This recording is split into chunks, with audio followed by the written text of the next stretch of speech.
Hello, this is Chris Atala, aka Galleon Unlimited, and this is Found in Translation, a podcast about awesome fan translations and all the cool people who are making them happen. So, yeah, let's get right to it. So, Derek, if you'd like to introduce yourself and tell us what you did on the Sakura Wars Columns 2 project. Sure. Thank you for having us on, first of all. So my name is Derek Pascarella, known on the interwebs as A-Team, and I was the project lead and lead developer on Sakura Wars Columns 2, and couldn't have done it without the fine folks who are about to introduce themselves. Yeah. So my name is Chan Win, but I go online by Burntends. I was the lead translator and editor for the main script of the game.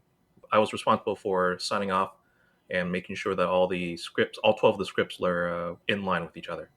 Hi, I'm Danthrax, all over the internet, Danthrax or Danthrax 4, and I was brought on to Sakura Wars Columns 2 to be an editor, primarily, although I did do a little bit of art for the VMU, and I guess I was also kind of relied upon for my Sakura Wars fandom to kind of keep the lore straight and to keep some of the terms in line with the Sakura Wars 1 fan translation on the Sega Saturn. Okay, hello, Natsume here. I was took part in this project as one of the translator. So I did the first layer of the translations. So yeah, with Burn Ends and Danthrax help, we can get to this translation until we finished it. Yeah. Cool. Well, yeah, and yeah, thank you guys so much for being able to coordinate your schedules as a group, and yeah, and we could talk about this, and so timely too, because it was just 2 days ago that I saw it publicly release, and even got to play some of it today, which I didn't get to do, and for Naveltail, my last time, yeah, I went in kind of thinking like, oh, like Sakura Wars is a columns game, and so this was kind of unexpected, and I played it a bit expecting like, oh, is this just going to be like Genesis? Is this going to be like Dr. Robotnik, like Mean Bean Machine, which, just like the portraits in the middle and like a pretty simple game. And to my surprise, it was, pretty fully featured. The puzzle game itself, was a little bit like Puzzle Fighter to me, but, much more depth.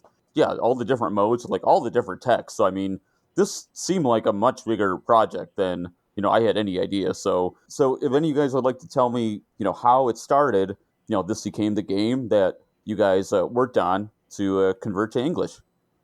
Sure. So I guess this would probably be where I would step in with a little bit of the early history.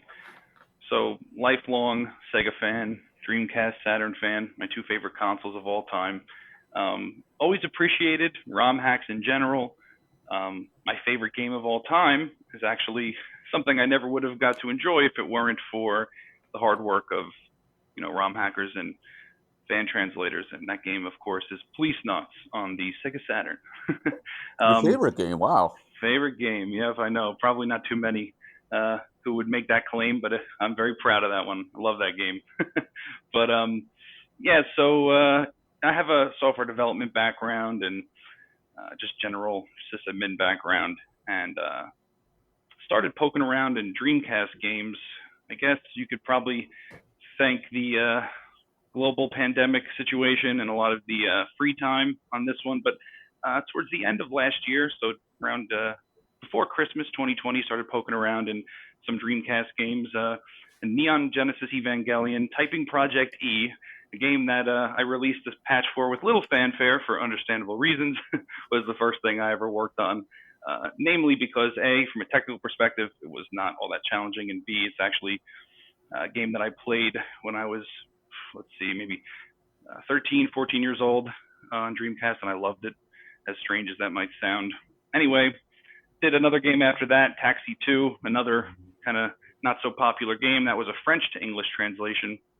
I was looking for my next project.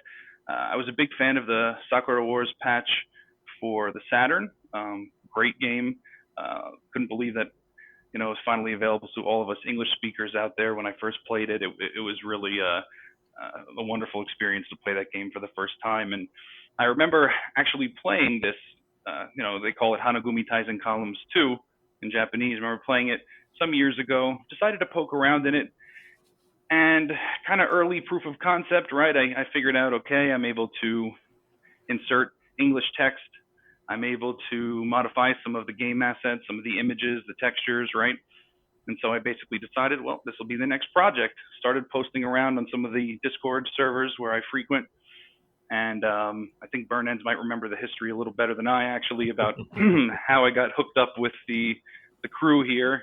But a girl by the name of Aria, goes by a few different names, Snowy Aria, Arcade Aria, pointed me in the direction, I think it was the 8 Mansions Discord, where I showed what I was doing. And Burntends was like, well, I will happily serve as a translator. And back then, and I'll let him comment on this one, give a little more color. But back then, we did not understand the breadth or scope of this game whatsoever as a puzzle game, right? We thought maybe it was something like a Puyo Puyo, but we were wrong. But you know what? It was an awesome journey, and I'm so glad that that game had as much character, as much depth, and as much work cut out to make the patch possible, because it was an incredible experience. I mean, seriously, I would do it all over again. All 227 hours that I logged. So, Burntends, if you want to add anything to that. Yeah, so I started off with just stumbling into Sakura Wars maybe about 2 years ago. Funny enough, it was the Segata Senshiro commercial, and I said, "Wait a second, I kind of want to see what this game's all about." So I found out that we only got that one game in English on the Wii, the fifth game. But then I eventually found out about the translation for the first game, and then that was when I was excited. I was getting into Sega Saturn collecting a little bit. I found the Sega Saturn Shiro podcast where they were interviewing the main group that had done the translation of that first game. It actually got me inspired to wanting to maybe organize a Sakura Wars 2 translation. So I tracked down Noah's Steam and just reached out to him saying, "Hey, I'd like to join this translation group, see if maybe I can start something." I did not know anything about programming. I was just trying to learn anything about trying to do anything I could about the Japanese language. So he links me to basically their Discord, and I was just a guest. They didn't really have much for me to do because it was all done, and they had all kind of gone their separate ways. But then, about a couple of months later, that's when I got the tip saying from Aria saying, "Hey, there's a person that wants to do Sakura Wars Columns too."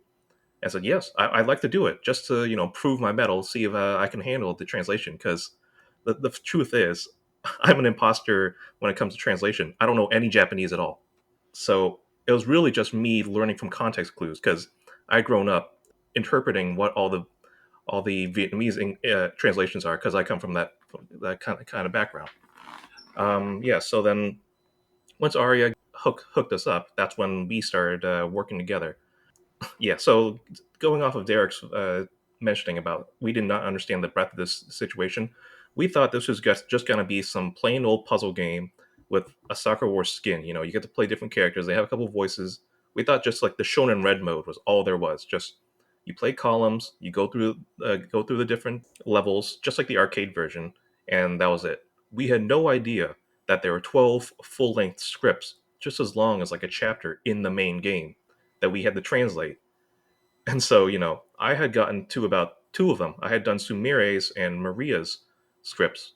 It took me about 2 weeks each to do, but then thankfully, that's when we got Natsume onto the team, and she can tell you a little bit more. But I would say that she helped speed up the process immensely because she knew a lot more Japanese than I did. I was using an old school game guide from Game FAQ from like 20 years ago. I even tried contacting the original author, and his email's gone. So I'm glad that we got more people on board. Cool. Yeah, so Natsume, would you like to follow up on that and tell us how you got involved and how you came to contribute so much to the project? So this whole thing is actually new to me, like joining Discord and doing fan translations. It's actually everything is a first time to me. So before the game, I actually started Sakura Wars from the anime, the TV anime and movies. I remember I watched them at when I was on grade school. And one day I was like, if there's dedicated communities for Sakura Wars, I definitely sign up. And that last year I found a server dedicated for Sakura Wars, what we call Taisho Cafe Discord server. And one day, Derek and Burntends reached out to that server too, asking if someone wants to help for the translation. And I think I was okay. Maybe I should try this one. It's not like I'm busy at the moment, so yeah.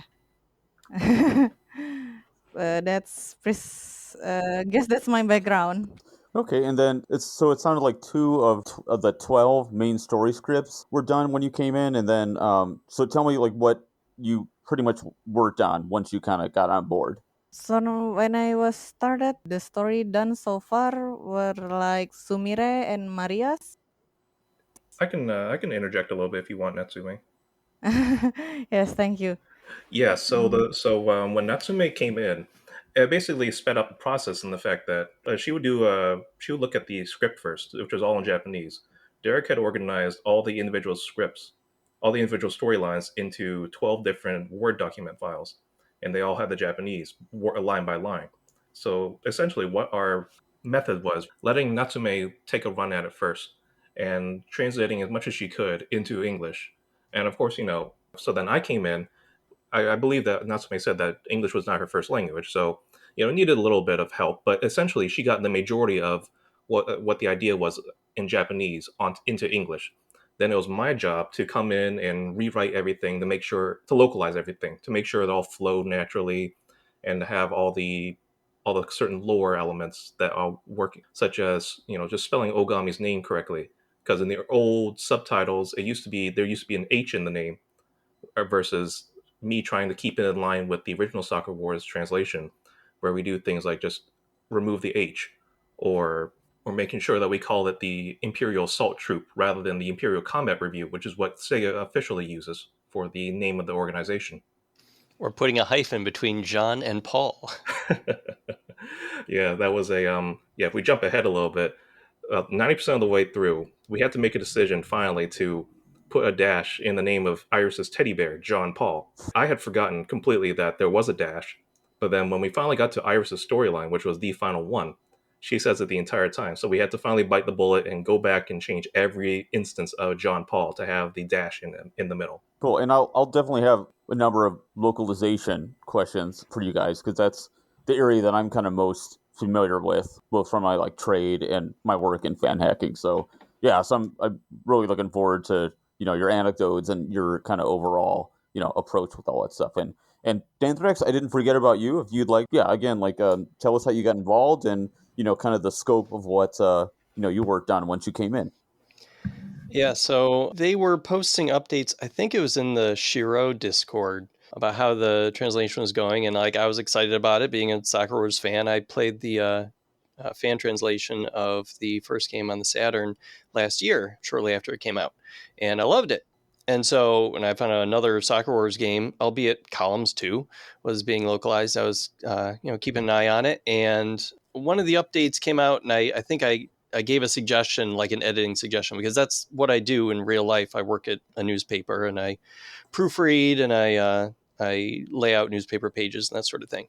So the editor part of my brain doesn't turn off. It's just always on. So I just wanted to be helpful. I'm like, oh, hey, I think, this could be changed or something, or maybe something was misspelled. I don't remember what it was. And so after I think I'd done that a couple of times, I think Derek messaged me and said, hey, do you just want to help us to proofread the project? So I wasn't going to say no. I was really excited to help out on it. So I came in a couple months into the project, so I almost felt sort of like a hired gun, just kind of like getting thrown into it and trying to get my bearings. And there was a whole bunch of scripts, and some of them were done, and some of them hadn't been started, and some of them were in progress. So I was just like, okay, guys, where do you want me to start? What do you want me to do? And as they would tell me, okay, the script's ready to be looked at, I'd just take some time and just go through it. And the way we were doing edits was after Natsume would do her initial translation of a story script, then one of us, usually me, I would go through it first, would go through and mark suggestions. You can like make an edit, but it'll be highlighted on Google Documents or something like that. And so then Burntends, being the lead editor on the project, could come through and see my suggestions and maybe suggestions that Derek might have made or that Natsume might have made, and then he can approve or deny them and make his own edits. So after these multiple passes happened on each script, then we decide, okay, the script's good to go, and move it to the finished folder, and then it got bumped over to Derek to start implementing in the game. So that was just kind of what I was up to. I was kind of on that assembly line of editing scripts as they were ready. Cool. Yeah, that's awesome. And part of the reason I started this podcast was because when I first wanted to get involved in just making some small changes to Fantasy Star 4, I have no programming background. And in fact, I hated programming, like the little I took in college. And writing and editing, I'm a former newspaper man myself, so I'm glad you're sticking with it because I could not. But yeah, so like I kind of had to, stand on the shoulders of other folks who, one fellow had already done the disassembly for all the classic Fantasy Stars, so I could literally just go in with the, an HTML editor and just edit the sentences. I didn't have to learn anything like really complicated from a programming standpoint, and any programming that I ended up needing were people who either I reached out to or got wind of my project, offered their skills. So I at first it was always something I never wanted to look at, ROM hacking. So it was like, oh, I don't know how to do that. It's too hard. It's too complicated. Seeing these projects, how they come together and how, whatever your skill set is and your interests are, you can probably start asking people, oh, is this being worked on? Or, where is this? And I've always wondered about that. Yeah, everybody can contribute something. Everybody's got their own skill set that they can bring to the table. Oh, before I go any further, I should probably ask, like, for anyone who's played Sakura Wars, just tell us like what the game is about. Just like tell us a little bit about the story and like what the game modes are. Burntends or like Danthrax, since I haven't had you guys speak as much, would either of you guys like to kind of give me the lowdown on that? Yeah, And I can describe Sakura Wars. So Sakura Wars is a hybrid game, which is part visual novel and part tactical role playing game. And so the premise is that this takes place in an alternate version of the 1920s in Japan, where steam powered mechs rule the battlefield. And these girls, they have the so called spirit energy to actually power the mechs that can be used to protect the capital from demons and other monsters. And so you play as Ensign Ishiro Ogami, who is a Navy ensign who got transferred over to leading these group of pilots that pilot the mechs called the Kobus. Yeah, he's one of the rare men who have enough spirit power to control the mechs, which are called Kobus. Usually women have more spirit power in Sakura Wars. So Yeah. And so the story of the main game is just you learning to lead this group of women. And so in Columns, in 2, this takes place during the sequel game, which in about 1925. And so this is just a slice of life game where basically you're going on different adventures with the girls, such as, finding a dog or trying to figure out who shot Iris in Sakura's story. yeah, and an important part to Sakura Wars is it isn't just about a bunch of pilots going off on missions and fighting demons. They have a side job, if you will, as theater performers. Their main base is in the Imperial Theater in Tokyo. And so kind of their cover is to be actors on stage performing shows every once in a while. So a lot of the problems that they face, especially in Columns 2, because they're not going off on missions and fighting demons in Columns 2, a lot of their problems deal with rehearsing for plays or not feeling up to performing, or something happens in the background, leading up to something, or and just their everyday lives living together in the theater, because their bedrooms are all in the upstairs of the theater as well. It's in the game you can kind of, in the regular Sakura Wars games, you can travel around the theater, kind of like a point and click adventure game, and find different people to talk to in different rooms. And that was one of the things we had to kind of keep in mind for the localization was making sure we were naming all the rooms consistently with the Sakura Wars 1 translation that was done by fans on the Saturn. And speaking of that, did you guys have like an ongoing dialogue with them, or is it mostly you familiar with their work on the Saturn version and mostly just trying to stick to that? Yeah, we had a dialogue with a few of them. Specifically, I remember seeing CJ Iwakura and Bol Lentos. They lent some help to just keeping everything in line. Yeah, they gave us their style guide too, which was helpful. Yeah. So in the style guide, it's an Excel sheet just showcasing all the little quirks that this game has, such as how to spell the names, of course, but also things like how Koran refers to Ogami, the player character, as chief, or Kana refers to you as boss, and we had to make up Orihime as well. They call you ensign, and so that was very useful. They unfortunately were, of course, they didn't have enough time to dedicate themselves to the project, but they helped as much as they could.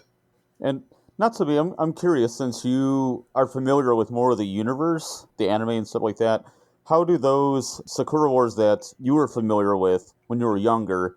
How is that similar, or and how is that different from Columns 2? Since the storyline of Sakura Wars 2 are only available on the movie anime, there are no much differences. Yeah, I have seen a little bit of the animes. So the OVAs that they used when the games came out, they're pretty similar in tone, and of course, because they got the same voice actors and the same pretty similar writing teams, then you get a similar feel of almost like this game is what they would do in their free time when they're not out in combat or practicing for plays. Oh, cool. Yeah. However, the 2000 anime is a very different tonally, so you wouldn't expect this type of game to take place during their 2000 retelling of the anime.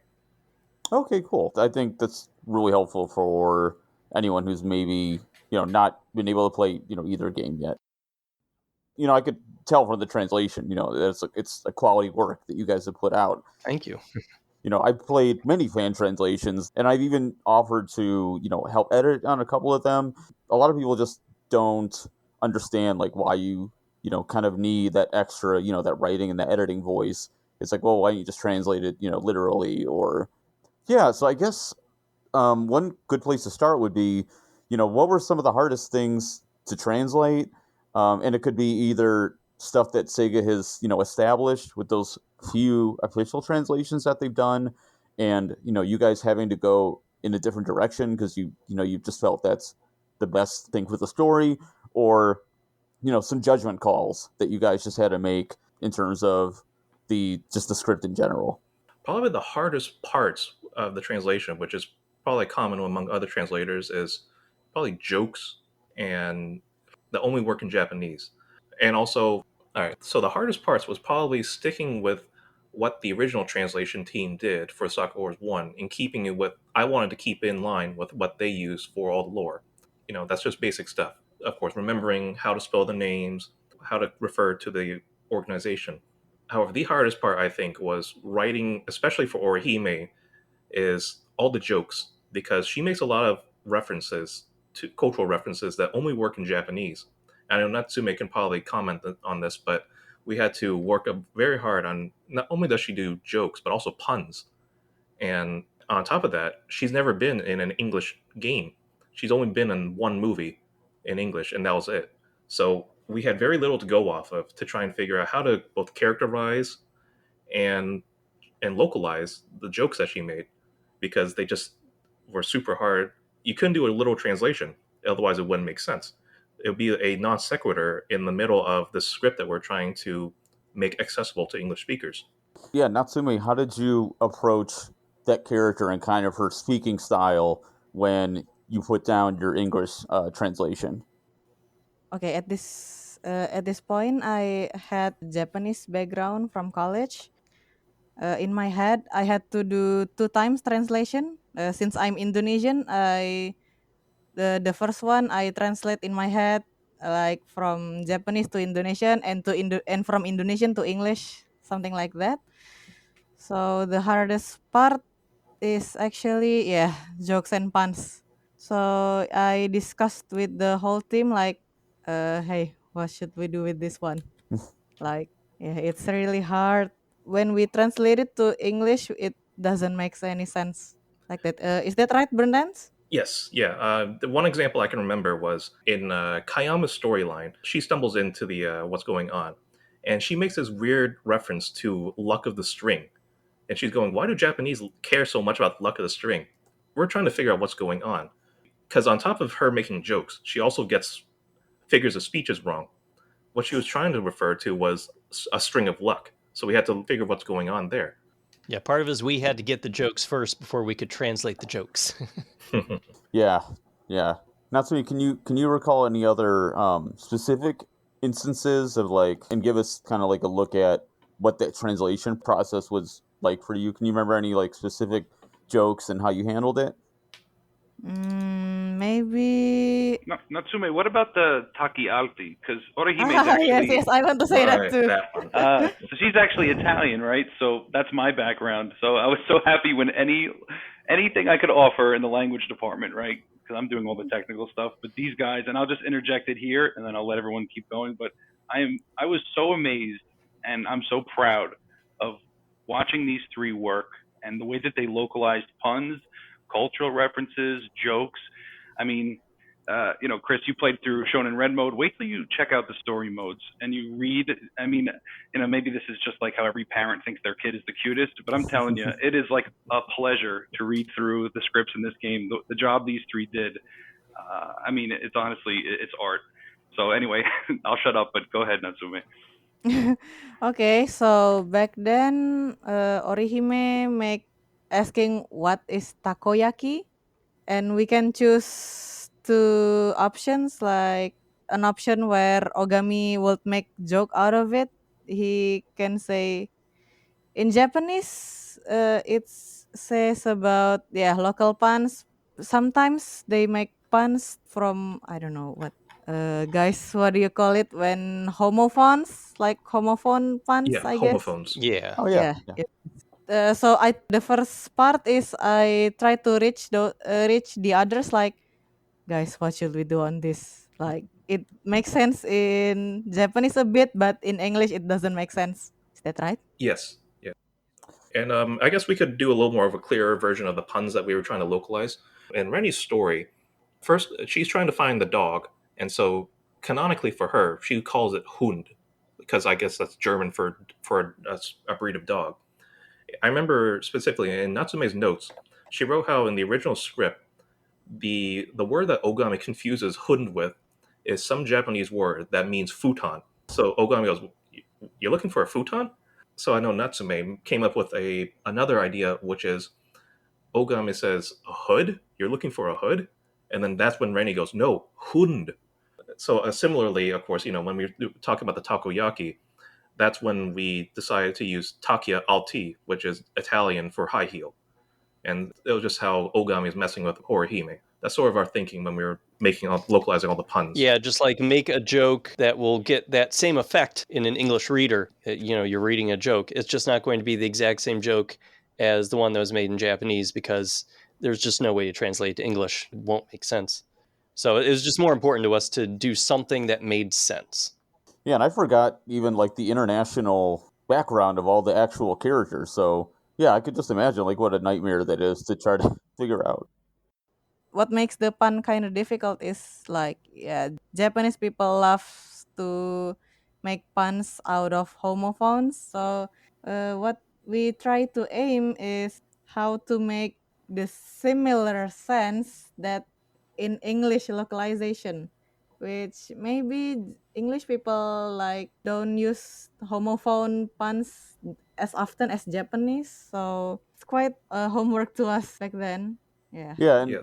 and the fact that you guys work so hard to deliver like a quality final product. I mean, Sega back in the day like didn't even do that stuff. Like part of what I wanted to fix in Phantasy Star 4 was the priest Raja, who's he's an alien, he's a Dazorian. He makes all these like weird puns, and Sega didn't even they didn't even like bother to translate a bunch of them. So it's just text that literally makes no sense and it's just like stupid.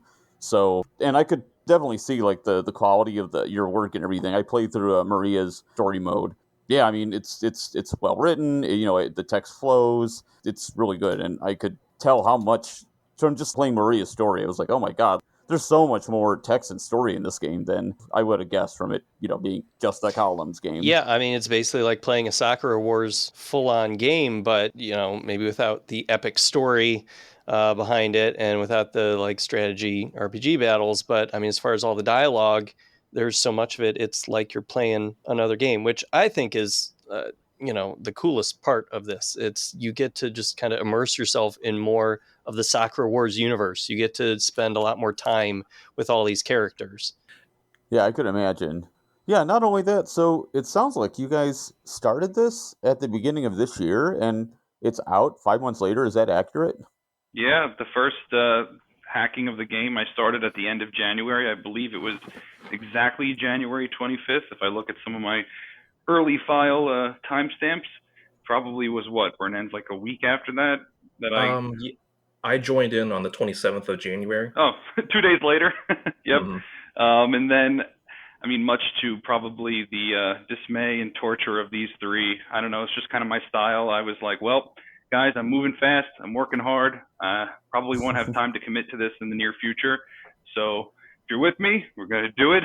we're gonna take our time doing it, and it's going to get done. And so, I mean, I realize it's pretty rapid turnaround time. So that's another area that these three deserve a lot of praise for, which was, I guess, dealing with my thinly veiled nudges of, are we getting closer? Are we getting closer? Yeah, as you guys know, I mean, we're doing this stuff for fun, and obviously we have our lives, our families, our other hobbies, etc. So I mean, most of these that I have tracked sounds like they take years, and you guys have a 1.0 version 5 months later. What were your criteria to decide that? Sure. So speak a bit to that, and if anybody else wants to add anything. So kind of a bit different than you may see with a lot of the contemporary Saturn fan translations, where you see guys like Trekkies and Night of Dragon releasing pre 1.0 patches, kind of crowdsourcing the beta testing, things like that, which is a great way to go about it. The approach I wanted to take is, well, there's not going to be anybody out there who's going to test this game more thoroughly than me and the rest of the crew. So rather than, I guess, even considering a pre 1.0 release, it was more like continue to hack away at the game, get all text translated, play through every story, every mode multiple times, which I did. I'm like a columns expert now, when before I wasn't very good at all. And just keep on going. Just get everything done there. Have as many, and I wrote some tools to help with things like find common grammatical errors, things like we at some point made a style shift thanks to Danthrax, like, hey, double quotations, even if it's not a direct quote, the terminating punctuation belongs inside rather than outside, which I put up a little bit of a fight for, but like most things I gave in because I realized the error of my ways. Just like the John Paul joke, he made a joke about the hyphen in John Paul. 3/4 the way through, they mentioned, John Paul really should have that hyphen, and I was like, no, it's acceptable in French to have it with or without. I knew in the back of my mind, I said, I know it's the right way. So eventually I went and I caved. But I mean, I never wanted to push that hard. I don't want to be a jerk. I'm just making gentle suggestions, and you can take them or leave them. And I think your conscience did, 80% of the work there on pushing. Yes, you're right. An idea is infectious, right? You can't stomp out a good idea. Once you told me that, it was hard for me to ignore it. But I guess to kind of bring rein myself in here to answer your question more directly, Chris. In terms of getting to the 1.0 release, I had a lot of test builds which I kept track of. I didn't really keep a detailed change log, even for my own internal development. It was something where I was just living and breathing this in a lot of my free time, that I knew exactly from build to build what I did, what I changed, what I needed to test. So essentially, once everything was translated, everything was tested, gave it a couple weeks just to make sure we didn't catch some last minute thing. And within that 2-week period, we did, and called it the 1.0 release.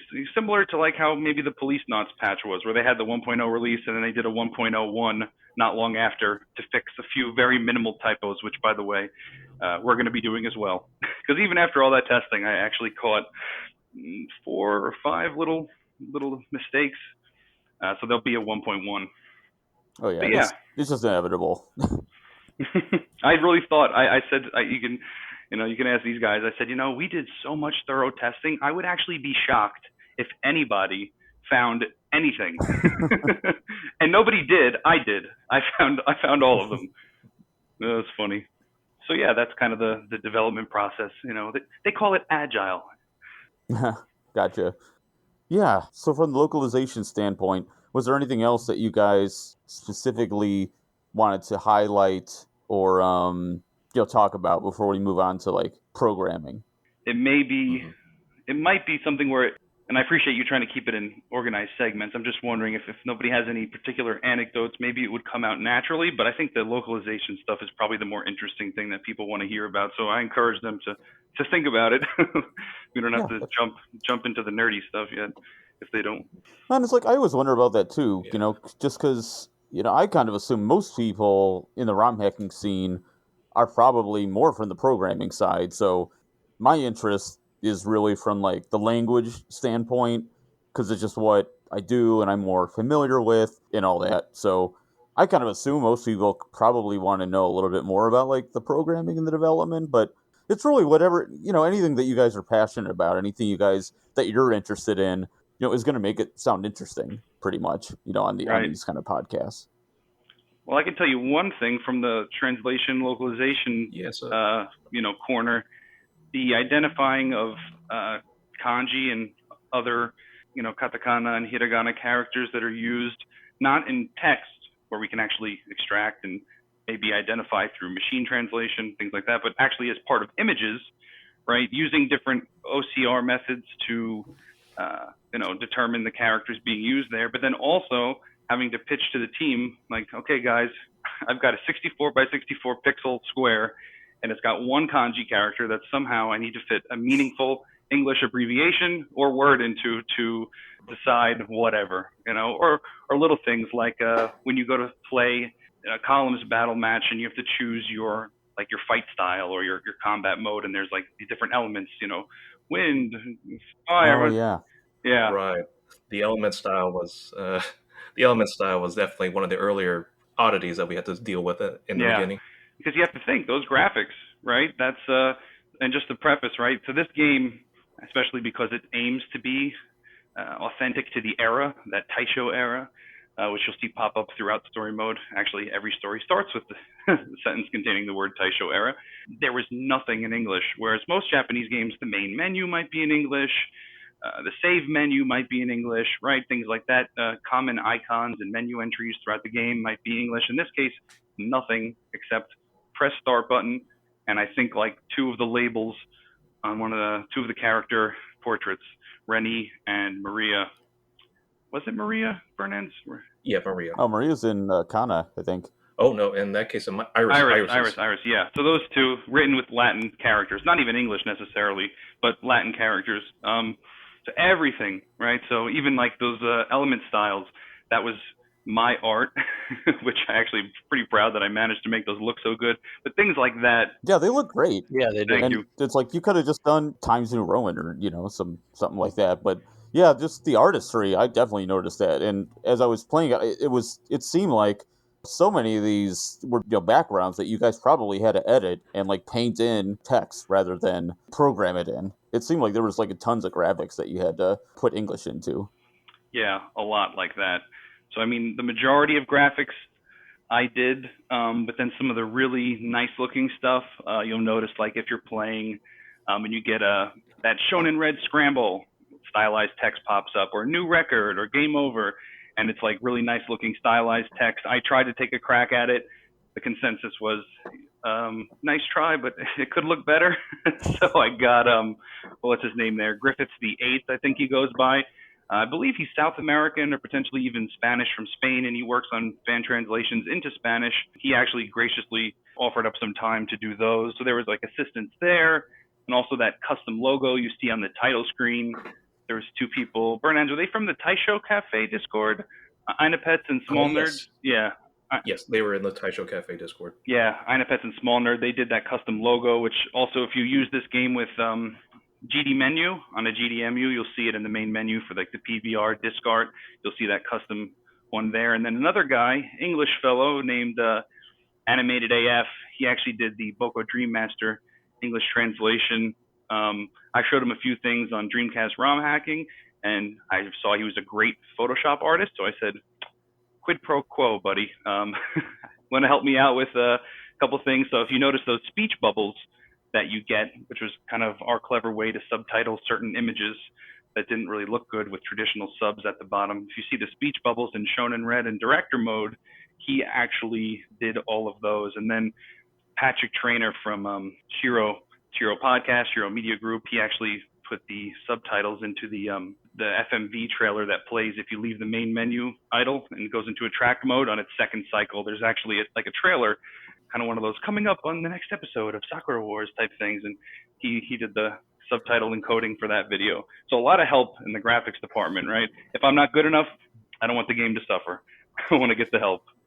Yeah, I mean, not to take anything away from some other recent fan translations that I played, but oftentimes for like you pick up an item or something and it's got like a simple font.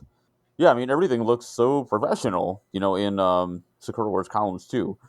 So is there kind of like a unified font that you kind of invented? It seems like there is. So actually, if you're talking about the fonts that you find around, that are part of images, like the main menu, there actually is. So I was looking for nice, narrow, thin font to use because obviously I needed to be very conscious of the amount of space my English text was taking up width-wise. So I found this font. I think it was called like Bandscript. It's funny. I've read the font name 1,000 times working on this. I never once thought to say it out loud. I could be getting that way off. But picked that font and I said, this will be the font that is used really anywhere where you see text, except for, when we talk about images, except for a few areas where I had to like literally pixel by pixel draw tiny little English words. Like when you go to pick a character on the top left and right, it gives you their attack and defense and time stats. That was like pixel by pixel. I had to write those because it's very, very tiny. There was literally one kanji character representing each of those three stats. But yeah, I did pick that one consistent font. I wanted it to, look and feel like as if a real studio had done it. Yeah, well, I think you guys were definitely successful from that angle. So, yeah, awesome. Do you want to go back to the anecdotes of the localization? Because I remember we were a little bit silent on that part. Yeah, definitely, and that especially I love being able to hear examples because that really even just helps me get a picture of the overall a little bit better, and it probably helps listeners too, I'd imagine. So one of the things that we had to deal with was a character limit because of when they use their kanji and their on all the other letters, not letters, but their characters, they can fit a lot more information in one text versus us, where our alphabet, we have to make words that are 10 letters long. And so the thing is that each line only had room for about 76 English characters, which Derek made a tool to actually help us make sure that our English lines aren't too long for the text boxes. In comparison, yeah, that was a nice tool. Yeah, in comparison, the original Sakura Wars team, they had around 100 characters, so we're working with essentially 3/4 of what they are, and so we would get lines within this 76 character limit. However, there were a couple where you have to do a lot of fudging, but you still have to convey the same amount of information that you're trying to. Such as I remember early on in Sumeria's story, she has amnesia and she asks you, what is the flower division? So in the silly answer, you can say this thing where the flower division is a group of people that celebrate plant flowers all over Tokyo. And the serious version is you have to make a very complicated answer because she replies saying, I didn't quite understand all those complex terms. So my original line was something like, the flower division is a part of the Imperial Salt Troop that's meant to kill and neutralize demons. And of course, that's too wordy, but we still had to establish that this was too confusing for an amnesiac to really understand. So thankfully we managed to chop it down, but we had a couple close calls like that. Okay, were you guys able to add additional, like, if Maria in that conversation had 3 lines of text, were you able to make it like 6 lines or make a whole nother word bubble, or was space, a constraint for like memory or whatever. Yeah, I believe Derek mentioned there was the possibility, but we never explored that. To keep it easier on us, we just tried to keep it within the limit because we didn't want to end up shifting the rest of the text by accident. Yeah, thankfully none of the lines were too long that we had to have that bring basically program that in. Okay, cool. Oh, and I wanted to mention too, like it's amazing that you guys have a style guide that now hopefully we'll see in the future. The other Sakura Wars games translated into English. The fact that you guys have kind of created information and you're able to share it with each other is so awesome because I don't know if you guys have ever played any of the Fantasy Star games, but in English, every game translated proper nouns differently and Ugh. very differently. And in even in fan translation universe, I'm like, oh well, this makes sense. You can come up with a version of each game that actually matches each other. But everyone who does fan translations can't agree on on which are the most accurate or most appropriate. Oh, like the nonsense English ones that people are used to, or the real translation of the Japanese. So it's just like a quagmire. So still nothing matches. All the Yeah, games. and that problem kind of exists with Sakura Wars as well because you have the couple of officially localized games, the one for the Wii a decade ago, and the one for the and PS2, and the one for the PS4 last year, which were localized by two different companies. I think NISA did the one on the Wii and the PS2, while Sega themselves did the more recent one. Yeah, the Yakuza team. Right, yeah, and then you have all of the OVAs, which were done by I think a couple different companies. Then you have a different company that did the 2000 anime, and I think another different company did the Sakura Wars movie. And they all did things a little differently. They spelled the word Kobu differently. They spelled Ogami's name a little differently. They had different translations for the Imperial Combat Review. You could call it the Imperial Assault Troop, which I think that's what we use Yeah. for ours. And so we had to kind of decide what to go with, and I think it makes the most sense to follow in the footsteps of the team that did the translation of the Saturn game, the first Sakura Wars, because I mean a lot of the people who are going to play Columns 2 here for the Dreamcast are probably going to be a very similar audience to the ones who would be aware of fan translations and would have played the first one on the Saturn. So, we can kind of offer some kind of continuity there, for the audience that's going to be paying attention to fan translations and be willing to download them and play them. Yeah, absolutely. I think you guys definitely made the right choice. Out of curiosity, so the animes and the OVA and like the 2000 movie were those all officially translated into English? Yes, the 2000. Yes. Yeah, there was companies like ADV. They did the 2000 anime and also the 1996 OVAs for games one and then later on game two, and those were officially localized into English. And then nowadays, Funimation has the rights to distribute the movie, and Hmm.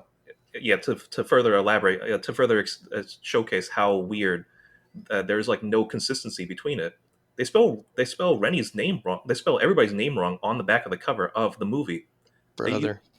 Yeah, so you get things like instead of Rennie, you get Lenny, which Lenny is almost like a boy's name. Yeah, that's right. They did do that. I remember that now. I think the first thing I ever experienced with Sakura Wars was the movie.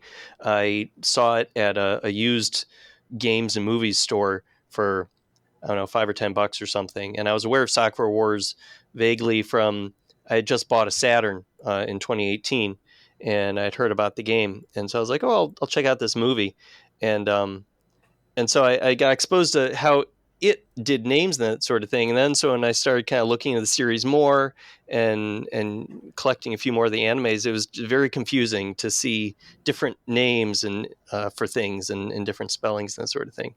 So I Mhm. think any kind of Yeah, consistency we could bring is good. yeah, we were very lucky to not only have the advice of the previous team, but also the Taisho Cafe and the others. And there was another Sakura Wars Discord server that we were in. Yeah, one of them, for example, is run by a woman named Samantha Ferreira, who is head of Anime News Network. I think that's what it's called. Anime Herald. and she's a big time Sakura Wars fan. She helped give me advice on the lore, and also a couple of other people would. There's one story, localization story early on that helped us keep in line with how the OVAs and the anime. So we were very lucky to have other people, such as the people in the Taisho Cafe, that helped us keep the lore in line and try and keep everything consistent because of the fact that it's so weird. All the official localizations can't agree with themselves. Were there any other quote unquote fights about lore or with the established kind of fan community that you guys were engaging with? Oh, yeah. You know? Okay. Yeah. So there are two minor, not exactly fights, but more like just disagreements with some of the members of the community. One of them was me getting rid of all the honorifics, such as San, Kun, and Chan, which I personally cannot stand. I find them antithetical to how localization and translation work. Because, if these people were people in real life speaking to you in English, such as you reading it in English, people do not say Chan and Kun unless you are very, very hardline, either traditional or an otaku. I'm Vietnamese. We have our own honorifics. Like if you want to call somebody that's about your age, you call them un, which is like brother. We don't use those. We barely use those. We're very loose on them. And yet you see in a lot of fan translations, people will use that constantly to the point where it's just annoying. It takes me out of the experience. So I made sure to get rid of them. There were some couple people that disagreed, of course, but I decided not in our group, of course, but other people in the community might have. The only other, not even agreement, but more just their advice, was early on in Sumeri's story. Kana accidentally hits her with a door, and Sumeri gets really angry at her, and they start getting into an argument. Originally, I was trying to figure out what was going on in the translation, and Google Translate was telling me that Sumeri was calling her a slovenly woman. Well, Kana was calling Sumeri something slovenly, and Sumeri was calling Kana a gorilla. I had thought that slovenly, I guess they were going for like animals or something. I had never, this is actually a reference to something in the second OVA.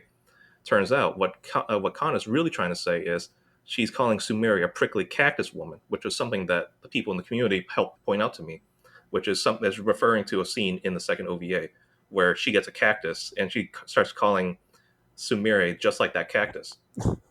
Yeah, well, I could imagine that's pretty hard to to spot in your translation, trying to figure things out. Jeez. Yeah, and it's funny enough, Chris, when you talk about early squabbles or style differences or disagreements, and this just goes to show how naive I was about the entire Sakura Wars universe, even having played the original Sakura Wars 1 on Saturn, playing that patch. When I first started in this endeavor, I really did not, I would say, give the. I wasn't fully aware or didn't fully acknowledge just the depth of the universe, the lore, the fanship out there. And I'll fully be the first one to admit that I think I may have also been a little hard-headed about like trying to be Frank Sinatra, doing it my way.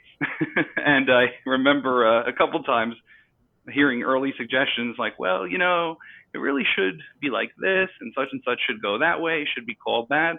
I was like, well, that's great for that project. This is not that project. This is, my project, which quickly became our project, and that whole attitude I quickly threw out the door in terms of, knowing best. I did not at all, especially when it came to the whole universe, the characters, the lore. I'm the least knowledgeable out of us four, by far.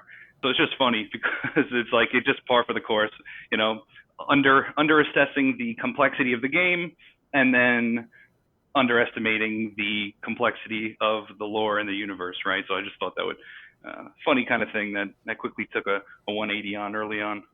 Well, it's awesome you were able to do that because I've even worked with people who are more lone wolf kind of approach. When it comes to like those lore debates and things like that, they're maybe quicker to just say like, well, I'm just doing my project the way I think it should be done, and they're like welcome to do that. I prefer. I feel like you come together. You just come to the best conclusion, and the more heads you put together who are knowledgeable and want to contribute and aren't gonna throw a hissy fit if you don't get your way like every single time. I think that's the best way to put out the most quality product, and it seems like you guys were able to have that relationship. And not only that, but like you guys, this came together so fast, and it doesn't sound like you guys had worked together previously or anything. So I think that's definitely like a model, that I think that like a project like this should follow. And the fact that you guys did it in such a short period is pretty awesome. Well, thank you. Couldn't agree more. Wonderful experience, and maybe part of my professional life lent itself to being able to coordinate with remote and diverse groups of people across different time zones with different opinions.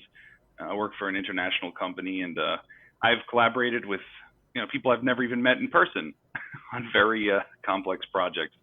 So it's sort of a second nature type of thing. But I agree, the teamwork here, it was really something stellar. Well, I thought you did a great job being in charge of it all and keeping us reined in.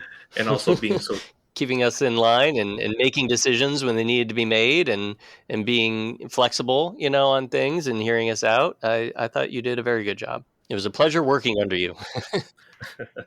and of course being so patient with us, because I remember I think it was about halfway Yeah. through I had to redo the entire script because we finally decided to get rid of all the ellipses in all the lines of text. Talk about that one, Burntends. Yeah, there's a few of these little anecdotes to talk about where suddenly the consensus was, that one thing we were doing all the time, and you've like done it everywhere, and you also did a bunch of images with that. Here we changed our minds, and I remember just like biting my fist, like, but I said, you know what, it's got to be done to deliver the best product, like you said, Chris. Sorry, Burntends, interrupt. Go ahead. Yeah, so about halfway through the translation progress, Natsume and I, we were looking over the scripts that we had done over, and then I finally realized something, which is that Japanese people really love, especially the script, they really love using ellipses. There'd be constant dots, 3 dots in a row, to indicate that there's almost like a pause in the dialogue. And of course, if you're not looking at it, if you're not looking at the script as a whole, you don't realize it, but there were entire pages of the script where every single sentence had an ellipse in it. It was driving me crazy. Eventually, it got to a breaking point where I said, "No, you know what?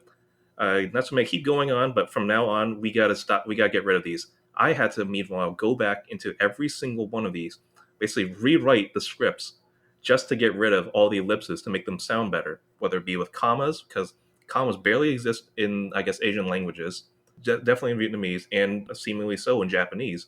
But also, we finally realized that this is almost like our first draft. Going back over it, I've kind of sort of realized sort of the low quality of my writing, so I had to go back and redo it just like a second draft, just like you would an essay. Yeah, and it's good that you guys, let the project kind of breathe like that. Even my own experience, it's like you write something at like 2 a.m, like after like a couple of beers, and it's like, oh, this is great, like, and then the next day, even it's like, oh, this is terrible. Yeah, to kind of have the knowledge that, okay, well, this is gonna need to take a little bit more time, or sucks, or we're gonna have to throw a bunch of this out to make something better. Just easier to just say, just roll with what you have. And I mean, that sounds like a lot of work that you guys had to redo. But yeah, again, I could definitely tell that the level of the writing is like really high. I would definitely say it's above like a lot of the stuff that I tried in the fan translation world. So it's pretty impressive that you guys were able to put all that together. I remember testing out an Evangelion fan translation on the PSP a couple weeks ago. I didn't realize how bad some of them could be. There are typos everywhere, and it just shows that you still need to go over your own work, even if at the time you think that it was good. There's always room for improvement. Yeah, and for me, I was really lucky that after, like, I'm on version 6.5, like my because I'd never done one of these before. So when I released my 1.0, I was like, oh, this is great. I think people are really gonna like it. And there are, many, many, many, many problems. And I did it myself in a vacuum. I didn't have the help that other people helped me along. And then out of nowhere, someone volunteered to, essentially come on as an editor. It just completely changed what I was doing, and the quality of it, to just not make it the point of view of one person meant the world. And the fact that we could have a dialogue and bounce ideas off of each other, and that he would know, that he would have the knowledge that if he told me like, oh, I really don't think this is working, or etc., that we respected each other and you can make those changes because you just want to do respect to the work, especially since the original company who owns the IP, obviously doesn't respect it enough to think more money could be made off of it to press or port like the Saturn version or something like that. So we really do have like an obligation to these things. And yeah, I think it definitely shows when a fan translation is maybe the work of like one person, or to have another perspective, especially on the writing, I think is like super key. Well, Danthrax and Natsume, was there anything that you guys wanted to add about the localization or the lore or anything before we move on to another topic? I would like to just mention like the Shonen Red. There was a lot more research into that mode than we thought. This was the first part that Derek and I worked on before the other two joined our team, and we're trying to figure out what's going on. I at first thought that there was actually a story to this. Like I thought Sumire was giving out roles to everybody, and she was trying to trade roles. Turns out it's just because she was the first one to appear in the script in order, and we were trying to figure out things like names and what to call all these characters, like Skull X. I was trying to figure out what to name this character, which is one of the roles that one of the girls can get in the play. Turns out that back in the '90s, the actual voice actresses they did stage shows of the Sakura Wars, and they did a whole segment which is based off of Shonen Red. Yep. Uh Hmm. huh.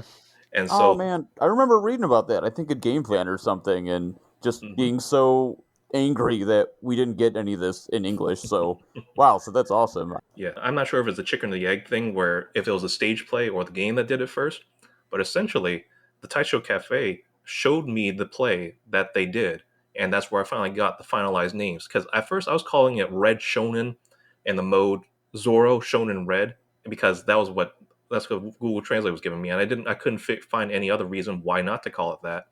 But then we finally did some more research, and we're finding stuff like how pulp novels in the 30s and the 20s would use things like marvelous and other adjectives to describe their heroes, such as marvelous Zorro, I think.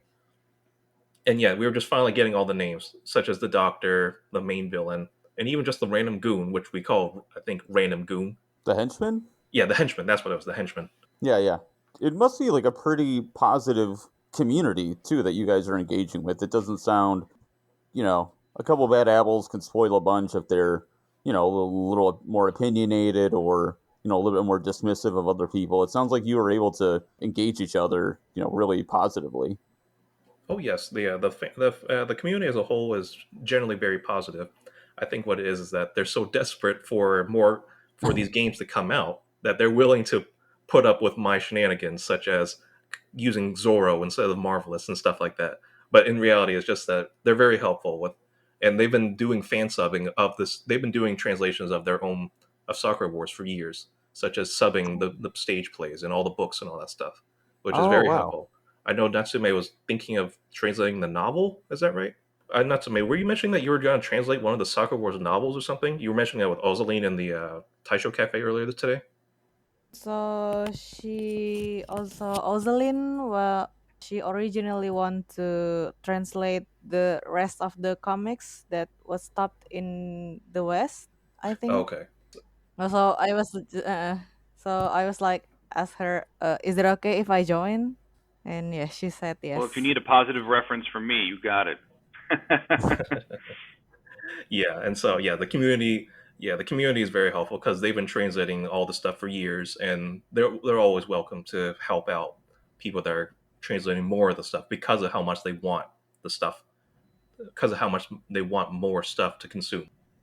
Yeah, well, that definitely makes sense. Did you guys have any other, like Danthrax or Natsumi, did you guys have any other anecdotes from the localization or translation standpoints? Nothing that comes to mind.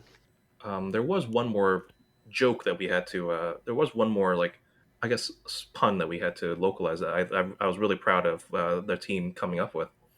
In Iris's story, she's trying to find where John Paul is, and at the end, Koran says, "All right, just look in the cardboard box over there." And so in the Japanese, Natsume mentioned how there was a joke in the script where Ogami says, "In that box over there," and he goes "danbaru" or something like that, which means cardboard box, I believe. Iris goes, "No, that's John Peru," which is, I guess, the Japanese pronunciation of how John Paul works. And so we're trying to think out. how would Ogami say, "You mean that cardboard box over there?" And then Iris would go, "No, that's my bear." Wait a second.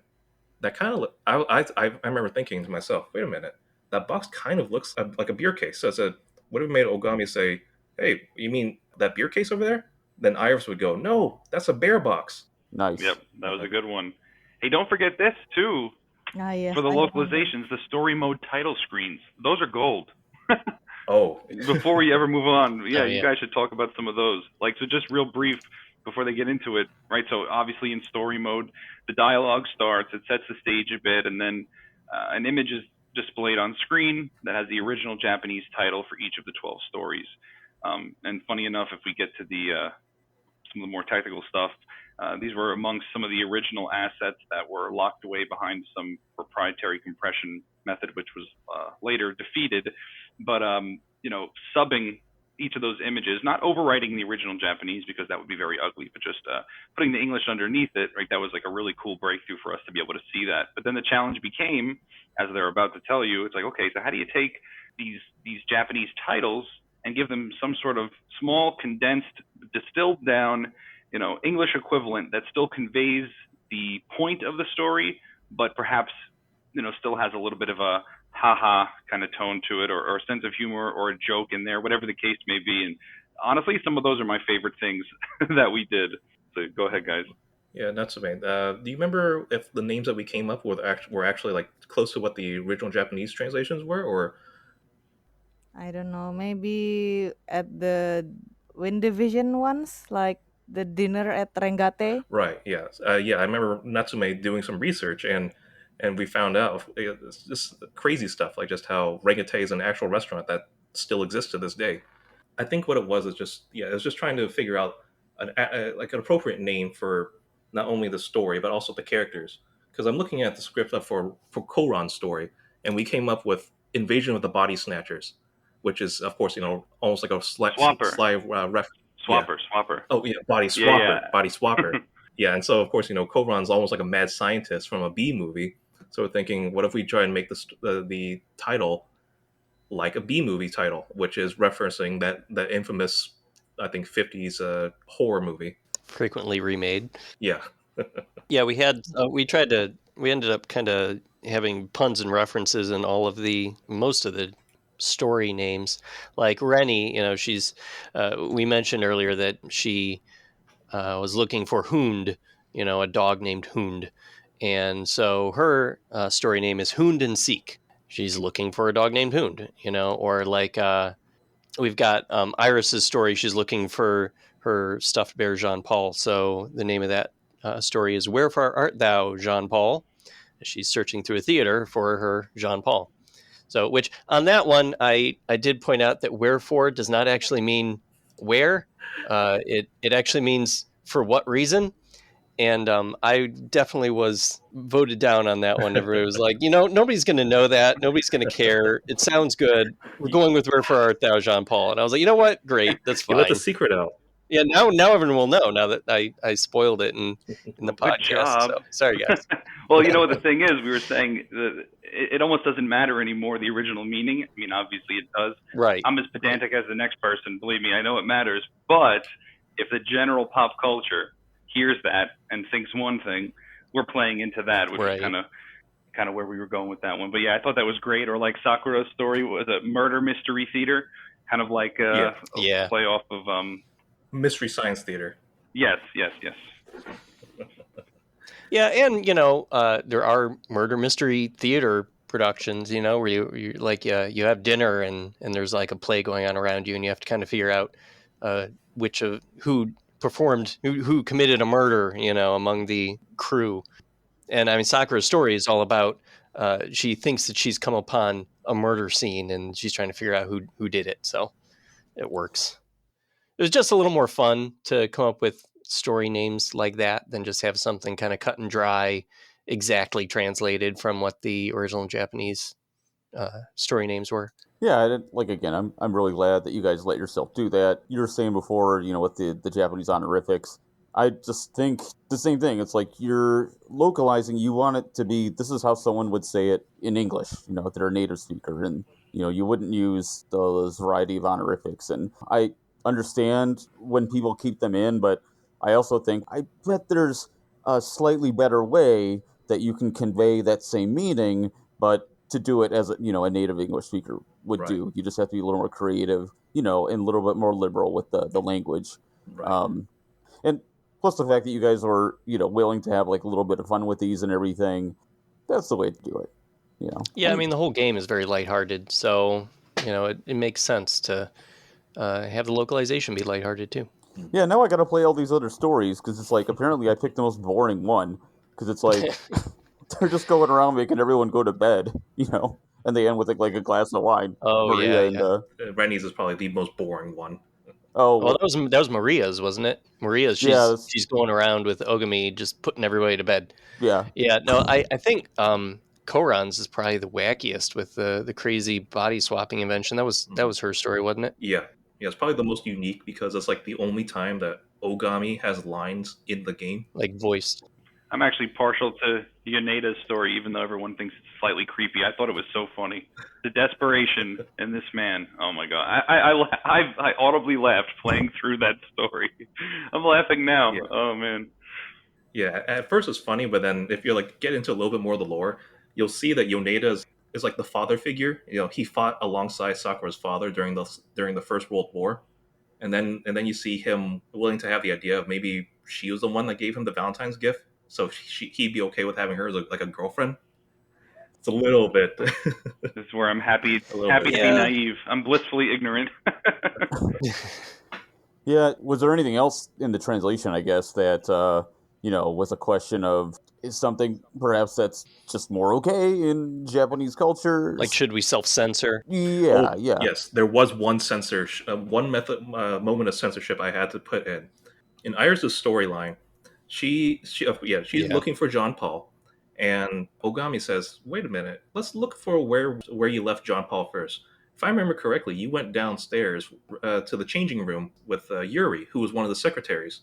And in the Japanese, she basically goes, "Wait a second, Ogami, how do you know? Were you trying to peek on me when I was changing in the restroom?" Iris is 10 years old, 11 years old, sorry, in this game. And it's like, no, we're not making him do that. So instead, I changed it to Iris asking if he was trying to peek on Yuri, who at least is older than Ogami. Yeah, she's an adult. Yeah. So she's older than Iris. Yeah, so that was the one thing we kind of debated. Like, do we want to leave it the way it was? It's real creepy, and it really doesn't change too much of the story. Really, it's still he reveals that he knew that she was in a changing room. It's just kind of the suggestion of, well, would he be peeping on an 11-year-old or would he be peeping on an adult? And I think it makes sense. Even if you look at the way the first Sakura Wars game on the Saturn goes, he has a whole chapter with Iris where she wants Ogami to take her out on a date, and she gets real mad when he's kind of hesitant, and he eventually does by the end of it. But he makes sure to not be romantic about it, and she's still really happy that she got to like go out on the town with him for a day or something for her birthday. But it never gets like creepy, never gets racy. And so it just seemed like a moment where, maybe we should kind of avoid the raciness.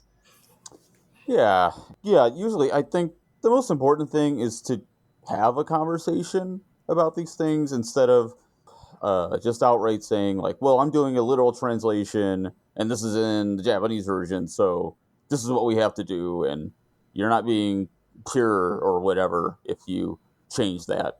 And obviously, people can be very strong on the other side of it, too, and it's really just like the conversation is important to have. It doesn't mean in the end have to agree with each other.